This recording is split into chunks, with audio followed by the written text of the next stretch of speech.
and welcome to this video, Getting Online Using Your Android device. My name is Laura, and in this short video, we will go through lots of tips and tricks for you to be able to get online safely on your Android. We will look at how you can explore the home screen, look at how you can download apps for effective web browsing, look at how you can save websites as little app icons to be able to access them at a touch of a button, looking at things like autofill and bookmarks and how they can help you too. And finally, look at how we can take screenshots and scan and upload documents to make being online as easy as possible. As always with our videos, you can pause, rewind us, and fast forward so that you can watch the parts of the video that are important to you. So let's get started and see how we get online with our Android device.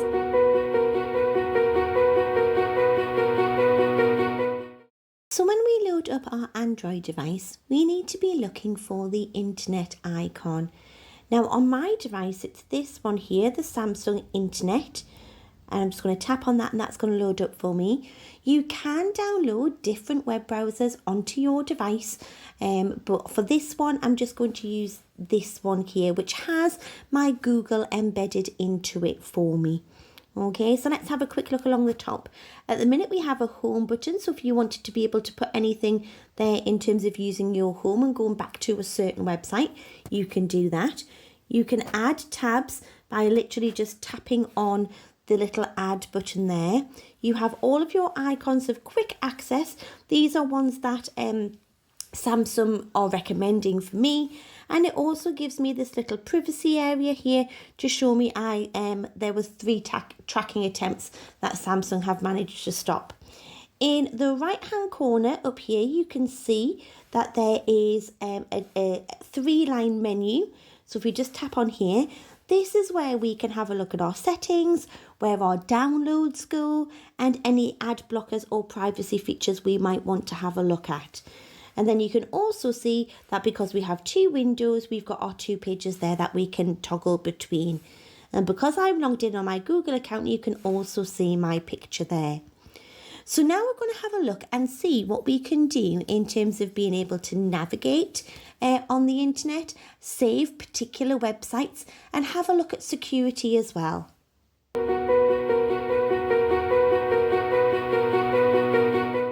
So before we have a look at what the web browser can do for us, let's just have a quick look at the settings.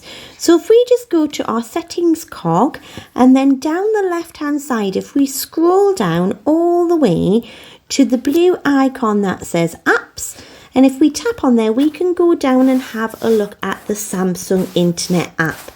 Now, as I say, there are other apps that are available for you to do your internet browsing, and we'll talk about Google Chrome later on. But let's just have a look at Samsung Internet. So it's just here, there we go, and we just tap on it there. So in here, you've got your internet settings, and it might just be worth having a look just to make sure everything's as secure as you want it to be. So the first thing we can do is tap on the internet settings, and in here you can set what the home page is. So for example, either as a custom page or quick access page, which is currently what it's on.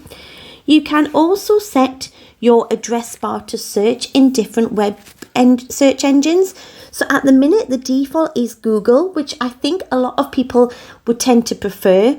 However, if you wanted to use Bing, if you're a Microsoft user, or you wanted to have it as a YouTube browser, you can also do that and add in your own search engine if you wanted to, for example, using Ecosia. You've also got a way of being able to have a look at the layouts and menus. So if you would prefer your web address bar to be at the bottom rather than at the top, you can change it there. You can change being able to see the menus when you're scrolling. So there are lots of options in here for you to be able to explore. Okay, you've also got in terms of your site downloads, and it's going to ask you where it wants to download it first. At the minute, mine is going to my downloads folder, but you can also change it to a different area if you want to. So it's worth having a look at all of these different things here. And right at the bottom, you've got your privacy notice as well, just in case you needed to see that. So if I just scroll down here, as it says, we've got our browser app as being Chrome, and we can also have picture-in-picture allowed. So if you're watching a video, that will load up lovely. And then obviously I've just had any apps that I do not know will not be allowed. So it's worth having a look at that information.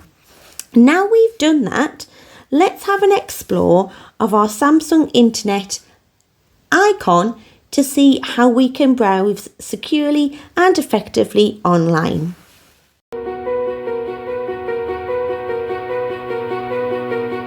So let's go into our web browser and go into the Family Fund website. So I'm just going to start typing it at the top. It'll automatically start to suggest websites. So if I just tap on there and go to the wider support and our Discover Digital page. So there what we can then do is we can then have a look at the workshops that we offer. So this is a great website to be able to have at the quick touch of a button, because it's updated regularly with all of our new workshops, and you don't want to have to be going through all of the website all of the time. So to do that, when you've got to the page that you want to kind of bookmark, if we come up to the top side here to the three dots, it then gives us some options in here. First of all, it will allow us to change the text size and be able to zoom in if we need to do that. It also has a translate feature. So if English is not your first language and you want to change it into a different language, you can tap on translate. But let's have a look at the add to button here. So we've got different options. So the first one is that we can add it to bookmarks, and then it'll kind of give us a little edit. We can edit that if we want to. So I'm just going to leave that as workshops from Family Fund. And then I can press save, and what that'll do is that'll then appear in the little stars there with the Family Fund heart, so we know that that's the right one.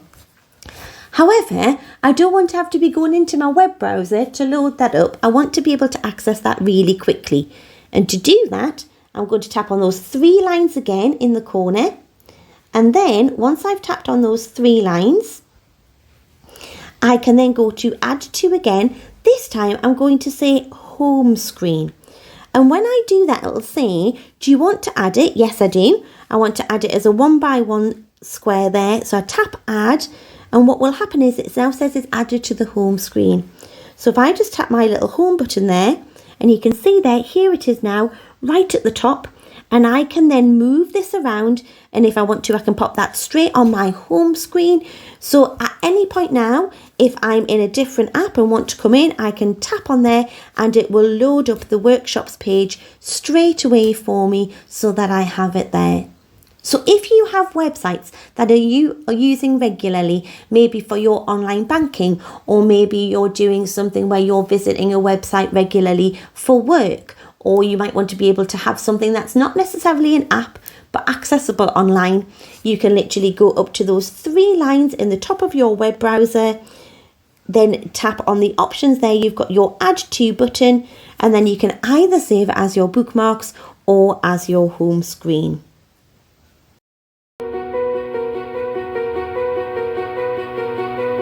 So let's take a look now at having a look at Google Chrome. So Google Chrome is another web browser that you can then use, that it may be something that you're more familiar with rather than the Samsung Internet app. Even though that uses Google as its search engine, this may feel a more of a familiar layout to you. And as it works just on desktops and laptops, if you wanted to add in multiple tabs along the top, you tap on the little add button and then take those away by pressing the X. And the great thing about this is that if we tap on the three dots at the side, you also have that option to be able to go into a new tab that way. The incognito tab allows you for private browsing. So if I just tap on there, it will then say that Chrome won't save your browsing history or any cookies or any information that is entered into any forms, but the activity may still be visible to any websites that you visit or your internet service provider. So it's worth just being aware of that. So if you're using online banking, sometimes it may be beneficial to use it in an incognito window, but you must always make sure that the padlock is at the top of the screen to make sure that the website is secure. So if I just go back to a new tab here and I just go down, you'll be able to see there are lots of different features and options, but let's go to the settings tab. In here, this allows us to go through and be able to manipulate the browser so that it's best for you. So first of all, what I would say is just come down to the bottom and you'll see that you've got theme. So in here, this just defaults, but if you want to change it to light or dark, you can do that. In terms of the accessibility features, you can change the size of the font by doing that default zoom there, and you can also add on captions at the bottom if you need to. And then you've also got your languages. So if you want to be able to change the language of your browser, you can do so in there as well. But one of the also really helpful things is the autofill feature. So in here, Google will remember your passwords from across devices. So if you have them saved on your laptop, if you visit a website on your tablet that you're logged in on your Google account on your browser, it will remember them and pull them through for you. So that's a really useful tool. It also remembers any payment methods. What I would make sure is that you always have verify that it's you switched on so that it verifies either with a Face ID or a PIN. So if anybody was to pick up your tablet by mistake and try and purchase something, then you know that you've got that extra level of protection. And you've also got the addresses that can autofill as well. So instead of having to type in your address all of the time, if you just tap on the addresses and more section here, it will then allow you to be able to go in and change that as well. So that every time you're putting in a form, it will preload it for you in that autofill tool so that you won't need to do that. So it's worth having a look at those settings and making sure you are happy with the security in there, and obviously it has your account details in there. And as I've said, you literally can just type in the top here. And what's also really handy about this as well is that the bar along the top is what we call an omnibox. So as well as being able to just type in web addresses, we can also type in calculations as well. So I've just done there 7 divided by 2 and automatically it gives me the answer there. So it's worth having a look at that for any calculations you need to do quickly and can't find the calculator. Just load up your Google Chrome browser, type in the calculation at the top and the omnibox will solve it for you. It also means that if you're just going to type in some words at the top, it will convert those to a web address rather than you having to remember web addresses all of the time. So Google Chrome is a really, really powerful web browser that will help you get online safely and securely and with ease.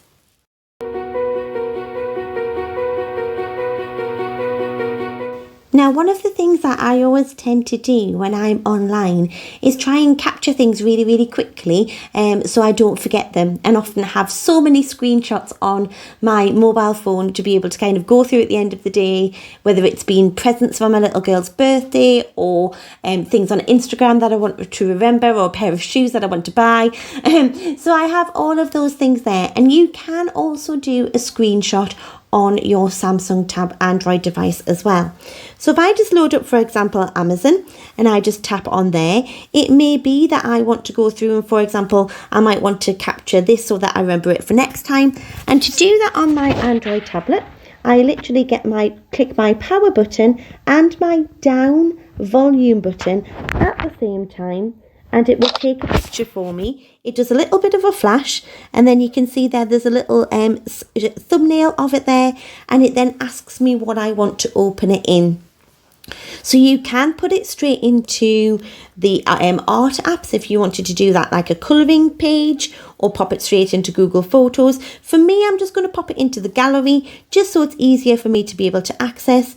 And here we go, it's now in gallery. So if I come out and show you there, it's gone into gallery, and I can then tap on there and I can go through and have a look at that. So I can come up to the top and I can annotate it and kind of draw on it if I want to. I can straighten it and put any filters and annotate just like you would be able to with any other images that you would normally save on your device as well. You have all of those things there. The great thing about it though is not only can you do that, you can also go to the share button at the top, and it says, do you want to share it as an image or do you want to share it as a web link? Which is really clever technology, because what you can then do is you can tap on web link and it would send that link to a person in either a text message or an email, and it would take them directly to the page that you have screenshotted. I'm just going to save this as an image though, so that's saved it there, and it just shows me where do I want to be able to save it and where do I want to be able to share it to. So it might be that I want to send it on a message or pop it in Google Drive. Those options are there as well.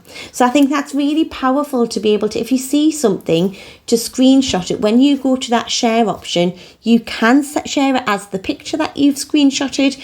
But if it's a web page, it will also embed the web link for you so that you can share that as well.